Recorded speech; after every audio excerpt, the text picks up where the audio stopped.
So, Cliff, farewell, Amor. What did you think? Um, well, if I start with what I liked about the film, what I thought was good, I did think it was very entertaining. I enjoyed the story, and I was engaged with it throughout. Really, the time went quickly, so that was good. Um, I appreciated. It felt like a very personal film.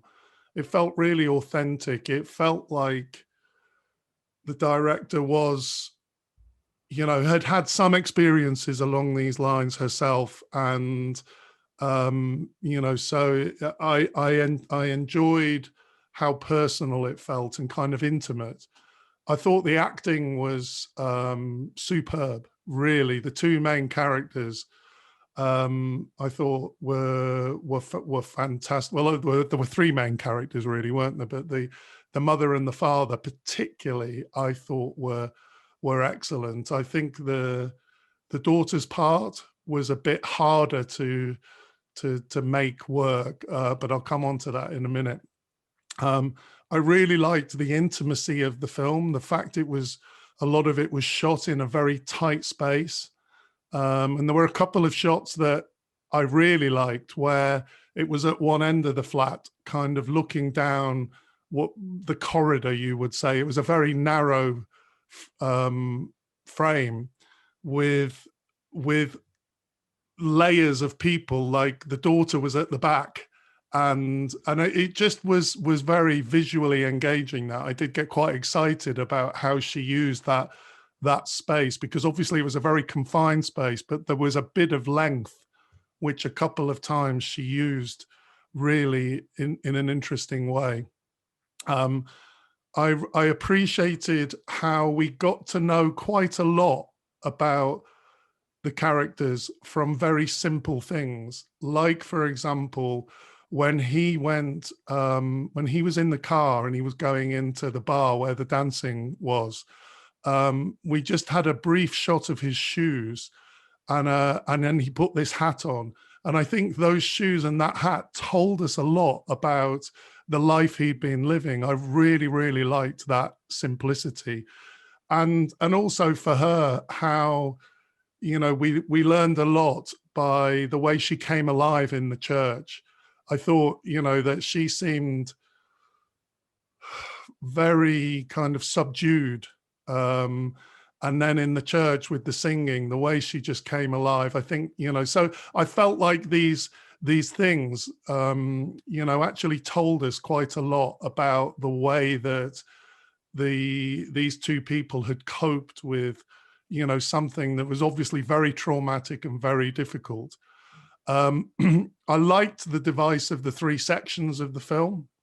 The fact that that it took us back to the same point and started from three different perspectives. I thought that worked quite well.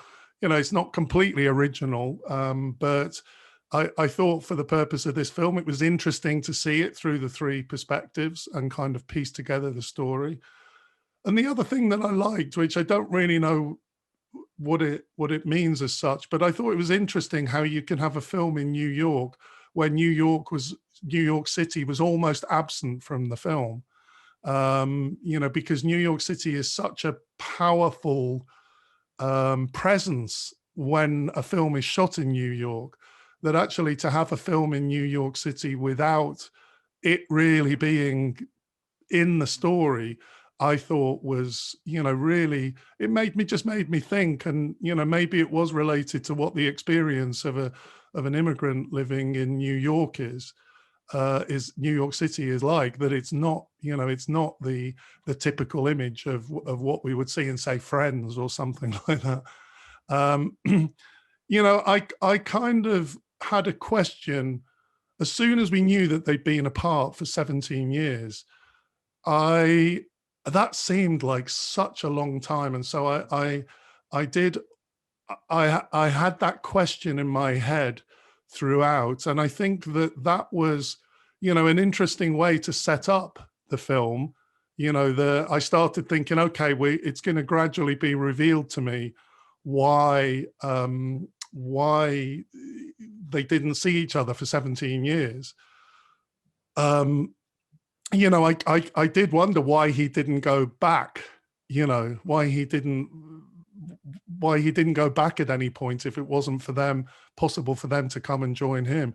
It just seemed a bit of a stretch, but I kind of liked that it was setting up that issue. I think that, you know, where that was potentially very interesting was the complexity of the situation. And, you know, there were kind of hints of the devastating impact of the war and the kind of after effects of it. But, you know, this is where I think the film started to fall down a bit for me, that it kind of, I never really engaged with their pain. I know that, you know, they've both been through a lot, but I never really felt I was engaging with their pain. And, you know, for me, the biggest flaw with this film is I can't decide, you know, that it can't decide whether it's a serious film exploring some of these complex issues or whether it's a rom-com, you know, and I kind of was a lot less interested in the rom-com than the other film, which it was well on the way towards making. I mean, the potential was really there with the complexities and the ambiguities, and, you know, but I was really disappointed with the ending. You know, I was already starting to get a little bit disappointed because I thought that the daughter's story was a little bit, you know, High School Musical or Fame. You know, it was a little bit, I didn't think the daughter's story, although I thought the actress, you know, was good. I thought the acting was good. I thought that her story was so much less interesting, and the writing around her part and, you know, what actually happened to her. I was so put off by the texting coming up on the screen. I thought that was like something which didn't, you know, the serious film, which I think was here, that texting on the screen was for me just totally out of place in that film. You know, it just didn't feel right. I found it really jarring. And so I think overall, I just felt that the film went a little bit too much in that direction of the kind of rom-com and kind of glossed, because there were two rom-com, well, not really a rom-com. I mean, it's not that it was comedy, actually. It was more, you know, just a kind of romance story. You know, obviously you had the daughter's budding romance, and you had the, you know, the restoration of the romance between the mum and the dad. I thought it just glossed over something which was potentially very interesting. It had, you know, it did the hard work in terms of setting up something, you know, really, really interesting. And the acting was great. And, you know, the character next door, the slightly flamboyant woman, and taking her to the shop, and you know, it was, I really liked all of that, but it just felt disappointing that it had set up so much and then, you know, just went a little bit awry.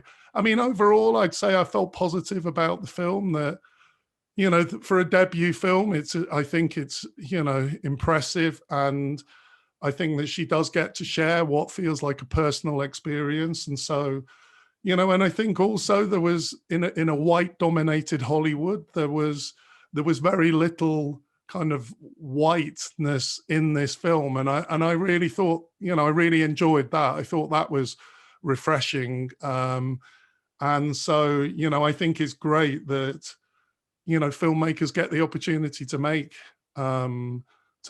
films like this. And so, yeah, you know, I think overall, you know, it's not negative, but I just felt a little bit disappointed in it. Interesting. I went back and forth on this. So like you, I found the 17-year gap anomalous. So he moves to New York. His family stay in Tanzania, having left Angola, right, after the Civil War. And then you realize it's been 17 years, and that didn't seem credible to me. So that was a bit of a problem. I also found that the beginning sets up an interesting ambiguity, because the family meet at the airport and then the title card comes up. It's a reunion and the title is Farewell, Amor. So I thought, wow, that's an interesting ambiguity. But the film wasn't as thematically complex as that beginning promised. Like you said, it's structured in a very conventional way. One sequence of events shown from three different points of view, and it builds towards a series of emotional climaxes that are almost entirely predictable. I thought the film is basically about three characters trying to find something that will make them feel like they belong to something. So the daughter and the father use dance in various different ways, and the mother tries to find a sense of belonging in the church, and then they kind of come to realize at the end that they belong to one another. And if that sounds trite, that's because it is. And I really veered in and out of love with this film. Ultimately, I feel like however predictable the emotional payoffs were, it earned it. And I was finally quite moved by the film. And I really enjoyed the ending. And I think there's nothing wrong with using a very conventional structure to a film. It can be a very useful device, a way of just almost perfunctorily framing what's important in the film, which is the kind of heart and emotion of it. And there was ultimately something quite charming and endearing about how predictable it was, because the father makes that speech, dance is how you show the world who you are. And so we know exactly what's going to happen, that she is going to step up and she is going to dance, and the character she exhibits when she dances is far more extroverted and powerful than the kind of sullen person she is throughout the film. And so it was all, you saw all of it coming, and yet I found the subtlety of it won me over. And I think that's definitely down to first of all, the guy who plays Walter, I didn't look up his name. He's got a fantastic voice, Yeah, right? That kind of husky, agreed. Yeah, softly spoken, gentle, and immediate. And I really liked that it started with his story, because although in some respects he's the kind of bad guy, if you like, he had an affair while his wife was out of the country, though it's kind of understandable given that he'd been alone for 17 years, right? But it treated all of the characters with real dignity and respect, and there was something beautiful, as you say, about the fact that he kind of found himself in that dance hall, and he was confident without being cocky. You could see why people liked him, and everyone said hi to him in that dance hall because he was a charming guy. yeah, And yet he lived this quite small life, and he clearly had, and it underplayed a lot of stuff, like the relationship he obviously gave up when his wife came to meet him in New York. You could see he was heartbroken about that, and there are a couple of kind of dramatic emotional moments, but they're not overdone. And so my sort of vacillation with it, my wavering in and out with it, was like, is this so downplayed that it's underwhelming, or is it actually so downplayed that it's admirably risky?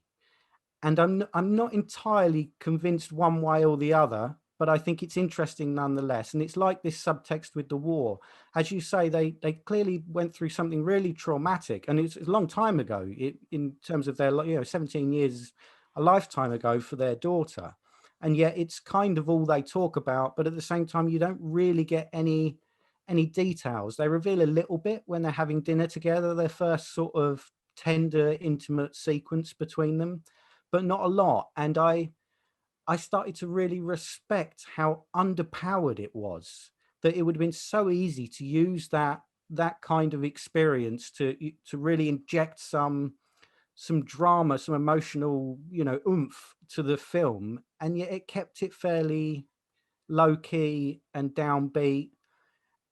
And the film's clearly quite low budget, so all the interiors are quite sparely framed. You get the sense that perhaps like the dance hall, you don't really get a sense of atmosphere because you only get a couple of shots from the dance hall where she finally performs.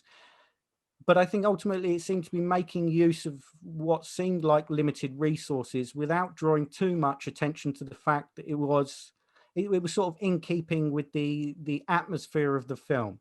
So, like you, I found I was ambivalent about it for most of the running time, but finally at the end, I was really moved by it. And their final scene when they're sitting down to dinner, or he says, "I'll make breakfast," and it's very quiet, and the camera's a few paces away. And on the one hand, it seems like, I was watching it thinking this is where the film will end, and I thought that because this is the sort of film you sort of scene you use to end a film that's like this. So it's completely predictable, and I didn't mind. I was glad that it ended with that small little domestic scene, nothing grand about their reconciliation finally, just a sort of peaceful family moment. So I was won over by it. It's the sort of film that I really wanted to love it. I didn't, but nor did I, I certainly didn't dislike it. And I think, like you, it was an admirable film, and it's a movie release, right? So, Yeah. that's another really interesting film that they're getting themselves involved with. So yeah, mixed Yeah. feelings, but ultimately I enjoyed it. For me, that underplaying didn't work. I mean, I see where you're coming from in terms of that was, potentially a really interesting thing to do.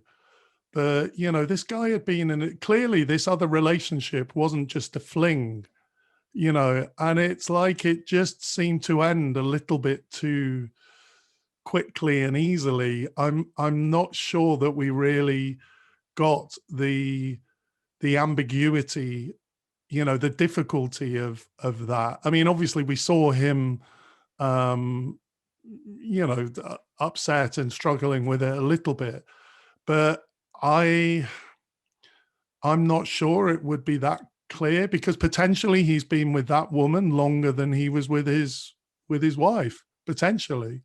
Yeah, So, that just seemed a little bit too convenient and too underplayed, too I think too raw. And so. if it had just been that, I might have been able to get over it. But then with the ending being so kind of just convenient, I just, interestingly, because we were watching it on Mubi and it's got the Q&A afterwards, there was still 20 minutes or something left. So I thought I checked that, I sometimes check how long there is to go in a film when I'm watching it. And so I didn't think that was going to be the end, but I thought, oh, this is going to be interesting, because this is like it's an end, but there's more of the film left. And then Where's it going to go after this?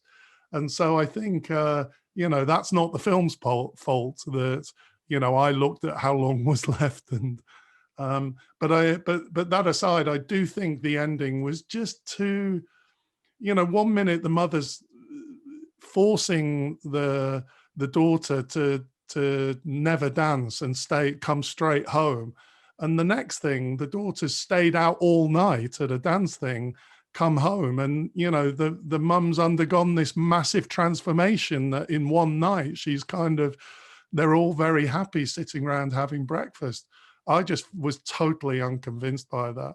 It's interesting things like that, because you could, with the relationship he had with the woman while his wife wasn't in the country, it occurred to me that I could interpret that in one of two ways. One of which is quite charitable, and the other is not, right? And you could say that the film is structured in a very conventional way, which would suggest that in order to somehow demonstrate and express how complicated that situation was, you'd perhaps have to be more deft than the filmmaker apparently was, right? That's the uncharitable thing to say about it, that Yeah. perhaps they didn't approach those complexities because the evidence from the way the rest of the film is structured and paced and all the rest of it would suggest the only way to do so would be with a bunch more cliches.